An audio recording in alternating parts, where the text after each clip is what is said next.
Sean from Cyanotic and GlitchMode Recordings, where you're in. Yeah. So, you are actually going to be on the Wall Street Massacre tour. With Angel Spit. Like, we're really excited because 2005 is when we put out our first full length, and that was the same year that Angel Spit came out. And I was like, oh wow, it's cool to hear like cyberpunk, female vocals, dirty, grungy, semi-jungle loops, you know, drum and bass loops. Yep.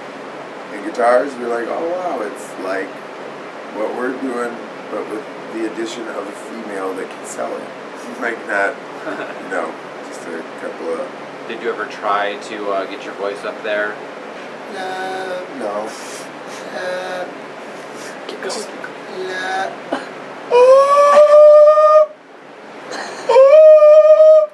Now, is there anywhere in particular that you're excited to explore on this tour?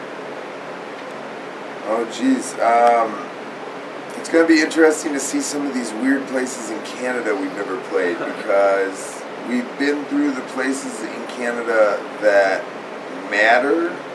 Like, and that's not to say Saskatoon doesn't matter, but how many people actually exist in Saskatoon? I hope to find out, because I think it might just be Inuits. It's just the Inuits who draw circles and moose. But they love Cyanotic. And moose. A lot of moose. A lot of moose. You're going to be playing for moose. And what else am I really looking forward to?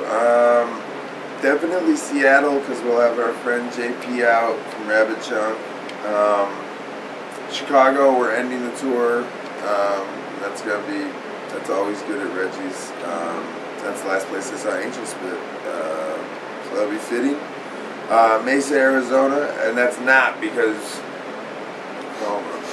That's because we have a lot of really good friends out there that we've made throughout the past few tours, and yeah, I'm really excited that it's 2 legs. We've never been able to do like a 2-leg tour before that does, you know, figure 8 around the country. So where does the first leg go? First leg's all Canada, and then goes to the West Coast, and then rounds about to the East Coast, and then we take a 12-day pause, and I turn 30 somewhere in there, and then I'll go back out on the second leg that starts bling, but I know we end the second leg in Chicago, and we go back to LA. Like, we have 2 LA shows, but they're like a month apart. I think different venues? Yeah, one's LA at Bar Sinister, and and then the other's Sacktown. It's not LA at all. Oh, okay. But it's California. What do you think of being on this tour? Great! I'm like really happy to be a part of this tour. Like, this makes the most sense. Like, of all of the bands that we have toured with, we didn't know where to go after this. Like, we did Frontline, we did Chem Lab, we did 16 Volt a few times, we did Acumen more times than I can count. Right! Super! So we did all of the things that were huge influences to us, and now it's cool to be going out with peers instead of, you know, the people that really influenced it. Now, on this tour, will the audiences be hearing any new material? Yeah, I am a fan of Hitler Youth. We're going to be playing at least, well, a couple songs that people have asked us to play from past albums that we just never could get right, because there's weird counts. Like, oh, there's a 6 count here instead of a 4 count. Oh, nobody can figure it out because why? But now we figured out how to do those. And we'll be playing at least 4 new songs from the Worst Case Scenario album, which we're in the process of releasing in stages between these legs.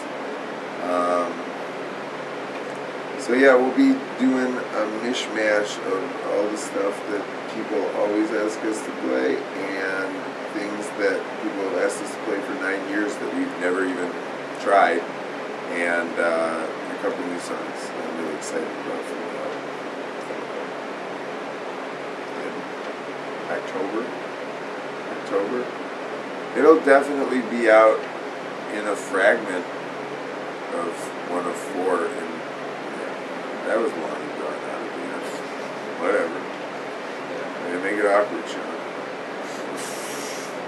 So what is the biggest difference between your studio sound and your live sound? It sounds like just disabled people stubbing their toes.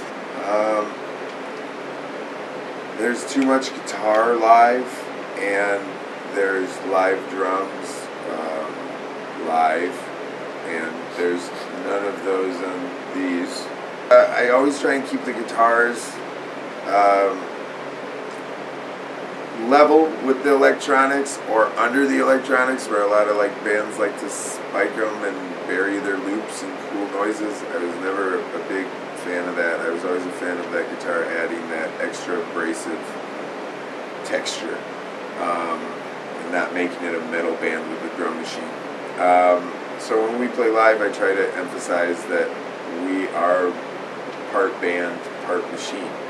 You know, it's not just like we're up there rocking, we're a cool rock band. Like, no, listen, this is electronic music. We just happen to play it. So the best thing for me live is those pounding live drums. I wish I could always record, but it just doesn't work unless you've got everything set up just right. So those live drums, I can't tour without a live drummer anymore. Like, it's made a world of difference. So that would probably be the biggest difference, is all the acoustic percussion. So finally, do you have any advice for getting people to get their friends to come out to shows? Yeah, I mean, you're going to see a night of really interesting visuals, energetic performances, and not archaic electronic rock. Like, all the people who remember electronic rock will enjoy it, and all of the new generations that are getting into what is now becoming, you know, mainstream electronic rock should find some warrant in it, unless they just don't have the same kind of taste as us. It will be an audio visual experience, you know. That's what it should be. The noise and the sound and the visuals should all complement each other, and there should actually be visuals, you know, like care, production, everything.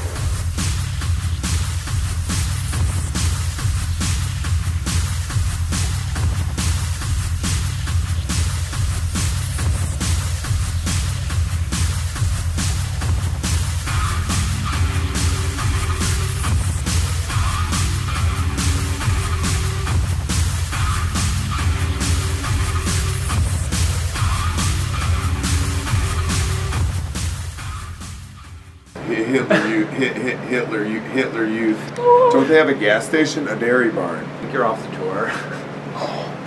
Great!